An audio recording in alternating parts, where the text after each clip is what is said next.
जो है वो है इरिगेशन। इरिगेशन क्या होता है? वाटर की supply, supplying water by different means to the crop fields for better growth of crops, है ना। पानी की सप्लाई करेंगे तो नेचुरली बेटर ग्रोथ होगा, तो इसे हम इरिगेशन कहते हैं। इरिगेशन हमारे भारत में बहुत तरीके से होते हैं। सबसे मेन जो है, किसान जो हमारे, वो रेनफॉल पे डिपेंडेंट होते हैं बहुत सारी जगहों पर। कई जगहों पे कैनल सिस्टम है। हरियाणा में हमारे ट्यूबवेल्स कैनल सिस्टम हैं, नदियाँ भी हैं यहाँ पर, और रिवर लिफ्ट सिस्टम कुछ जगहों पे है, डैम्स हैं, टैंक्स हैं। So these are the different methods of irrigation. Okay, they provide water to the crop fields. आपके टेक्स्ट में 3 डैम्स दे रखे हैं। इन तीनों डैम्स ये कहाँ कहाँ पर, कौन सी रिवर पर है, ये ज़रूर नोट कर लेना। 1 मार्क के क्वेश्चंस में आते हैं। ये तेहरी डैम दिया हुआ है, ये रिवर गंगा पर है। सरदार सरोवर डैम दिया हुआ है, ये रिवर नर्मदा पर है। और तवा डैम तवा रिवर पर है, ये मध्य प्रदेश का रिवर है। ओके, ये दे नहीं रखा रिवर तवा, बट फिर भी आप नोट कर लेना, ये इम्पॉर्टेंट है। नेक्स्ट, अगर आपसे पूछा जाए कि डैम्स क्या होते हैं, what are dams? Dams are water reservoirs that are made up of concrete material, है ना, बिल्डिंग्स की तरह। ये कंक्रीट मैटर के साथ बना होता है, वाटर रिजर्वॉयर है, ये वाटर को स्टोर करता है। It stores water at a particular height. And why are they constructed? They are constructed to avoid floods. Okay, excess of water in the river gets stored in the dam so that floods are not caused. To supply water for irrigation whenever required. अभी हमने देखा था पीछे कि dam से irrigation की facility होती है क्रॉप फील्ड्स में। जब जब हमें इरिगेशन करना है, डैम से पानी रिलीज कर दिया जाता है। In addition to this, of course, you very well know that it is used for producing electricity, for generating electricity, है ना। जो वाटर की जो पोटेंशियल एनर्जी होती है वो काइनेटिक एनर्जी में कन्वर्ट होती है। वो वाटर नीचे की तरफ फ्लो करता है और फिर साथ में वो टरबाइंस वहाँ होते हैं, उनको घुमाकर उससे इलेक्ट्रिसिटी प्रोड्यूस करता है, जो जनरेटर्स में स्टोर कर दिया जाता है। Therefore they are of immense use for the mankind. This is about dams. Okay children, even then construction of dams have been generally protested by the public. Now what are the main reasons for protesting this construction? There are three main problems that we people face when dams are constructed. One is the environmental problem, second one is the social problem, and the third one is the economic problem. ये question 3 marks में आता है। Okay, आप 3 सब headings लिखकर इसे explain करोगे। Environment problem कैसे? देखो, जहाँ डैम बनाना होगा, नेचुरल सी बात है, वो रिवर के ऊपर बनता है, तो वो फॉरेस्ट रीजन्स में होता होगा। तो वहाँ पर सबसे पहले तो रोड्स की कंस्ट्रक्शन बहुत ज़रूरी है, क्योंकि जो ट्रक्स ले जाएंगे कंक्रीट को, आयरन मटेरियल को, जो भी कुछ है ना, तो वो सारा मटेरियल वहाँ तक, ब्रिक्स वगैरह जो भी चाहिए इनको, वो सारा मटेरियल वहाँ तक पहुँचे, उसके लिए रोड्स की फैसिलिटी ज़रूरी है।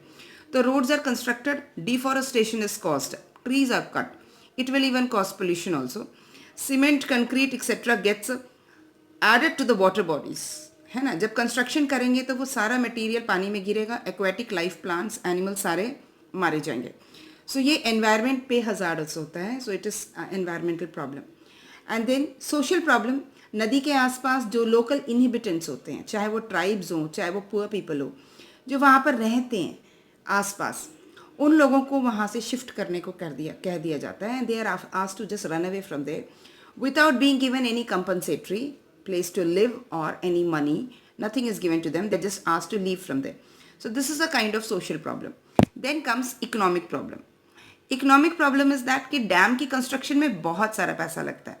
ओके, और ये पैसा कैसे, कहाँ से मिलता है? ये पब्लिक के ऊपर इंटरेस्ट लगाया जाता है, पब्लिक के ऊपर टैक्स लगाया जाता है।